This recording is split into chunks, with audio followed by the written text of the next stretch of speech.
Okay, so this is our pump milk while working.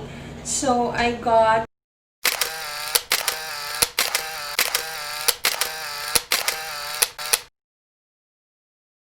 good morning. So it's another day. I'm right now having my work from home schedule.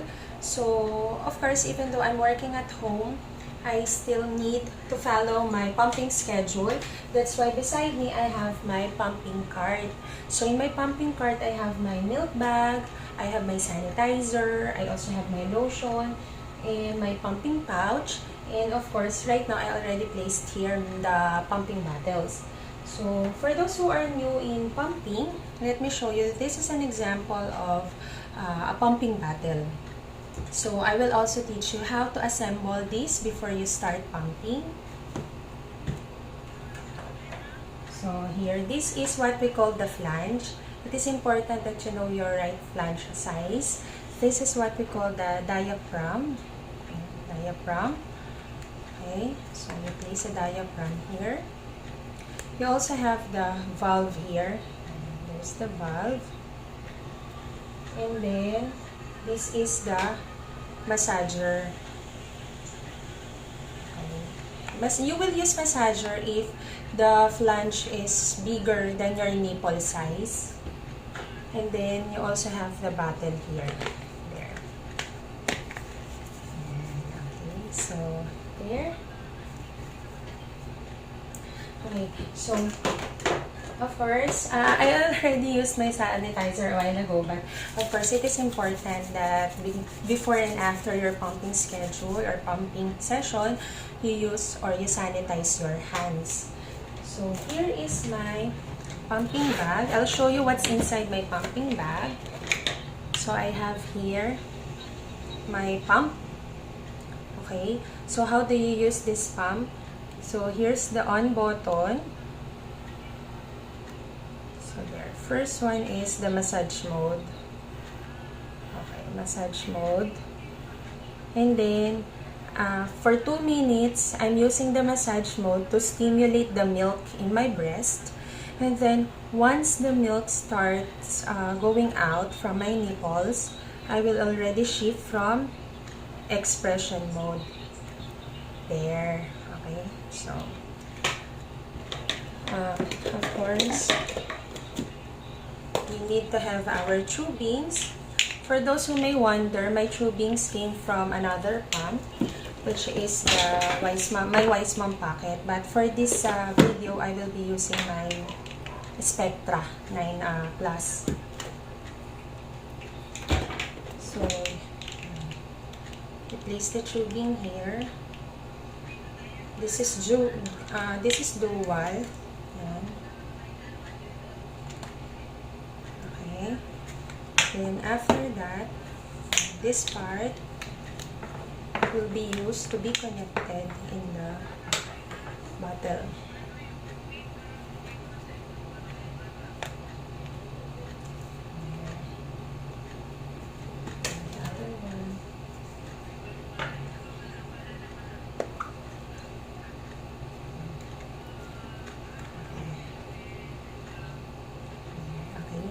So, I'll place it first. So, this is how you place this. I'm using a special pumping bra which helps me to do my pumping session hands-free. So, I will be starting with massage mode. So, 2 minutes massage mode.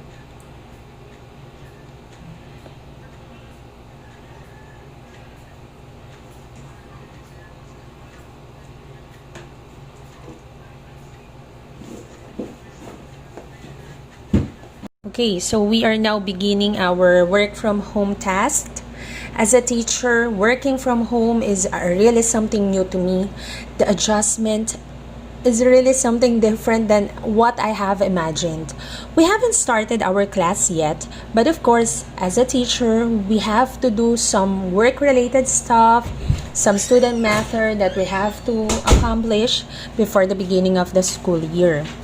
So right now, I am actually at my virtual meeting with my colleagues. So in pumping, it's really important that you maximize your time. You cannot stop everything that you're doing because you need to pump. So you have to learn how to maximize your time, how to use your time properly.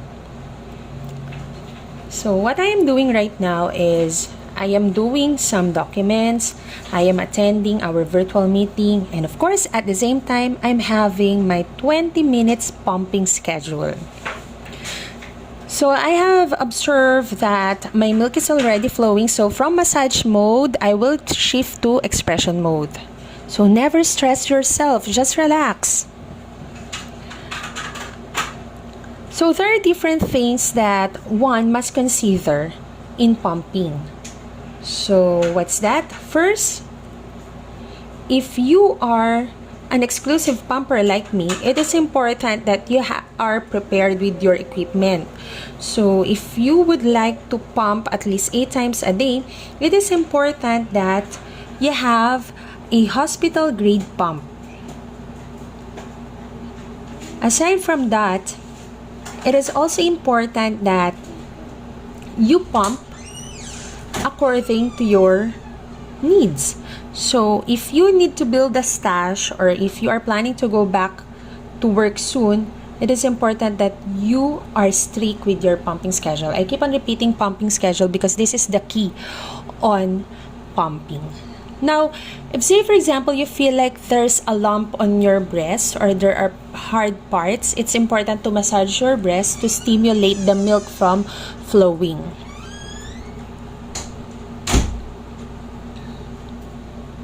Okay, so you just massage your breast, and then when you feel like the milk is already there, so you can go on with what you're doing and continue. Now, another thing that one must remember in pumping is that if say for example your baby is breastfeeding or directly latching at you, it is important that you pump while you breastfeed. So the best letdown trigger is your baby. He is after all the natural demand for your milk supply. So some mothers find that they express the most milk when they pump on one breast while their baby breastfeeds on the other breast. It makes sense. The act of nursing the baby stimulates the body to produce hormones that trigger the release of the milk. So aside from that, it is also important to have double or triple equipment. If you are pumping your milk during breaks at work, or say for example, just like me, you cannot just simply stand up and do all the household chores. It is just appropriate for you to make sure that you have 2 or 3 sets of clean flanges at the start of the day. Have one set assembled and ready to go so you can make the most of your break time.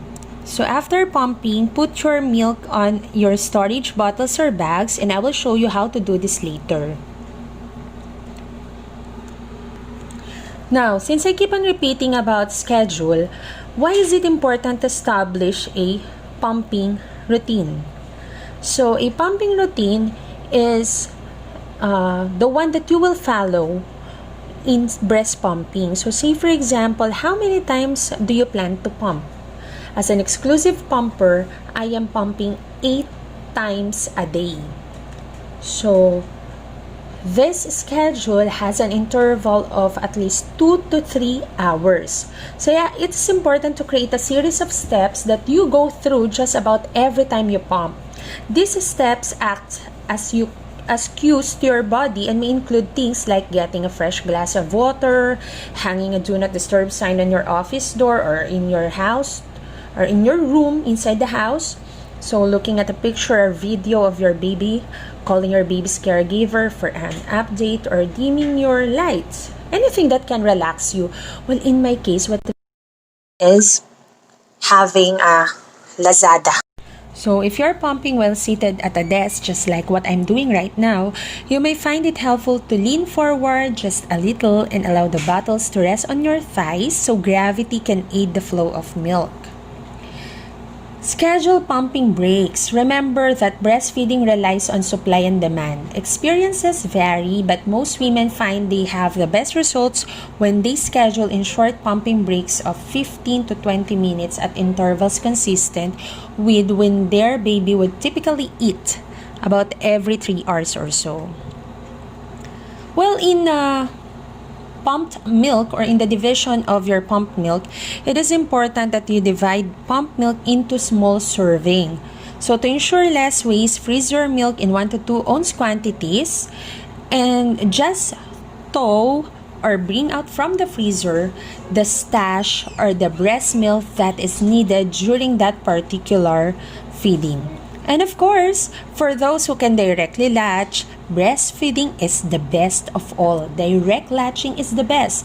For working mothers, or really for those mothers who really can pump and direct latch, to maintain a good supply, the best thing to do is to breastfeed as often as you can when you and your baby are together. Whenever possible, make breastfeeding the last thing you do before you part.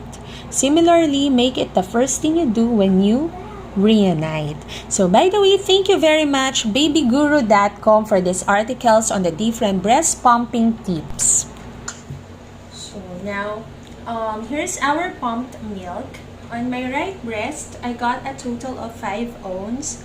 And on my left breast, I got a total of 5 ounces also. So this is the reason why I'm telling you that even if you're working, even if you're doing something while pumping, you're working at home, or you have some chores, it is really important to relax and, just focus on what you're doing. Never stress yourself, because this will affect your milk supply. So here's our pump milk while working at home. So I hope that you enjoyed our pumping session today, and we'll have a lot more of pumping session with different tips that I will be telling you all throughout the video. So bye. Please don't forget to click subscribe. See ya. Please don't forget to click subscribe. See ya. Bye. Okay, so right now we're going to transfer this milk to a milk bag. I have my milk bag here.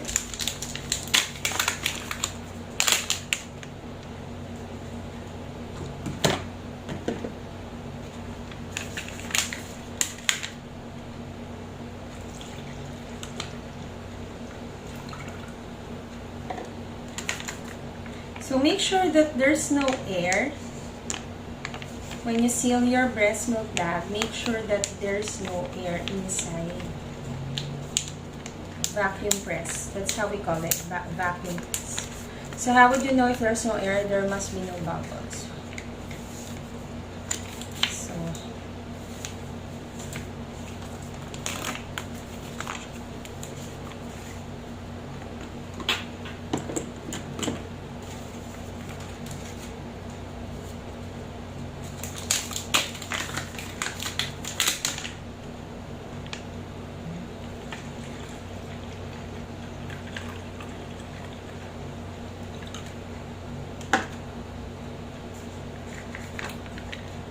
make sure that there's no air.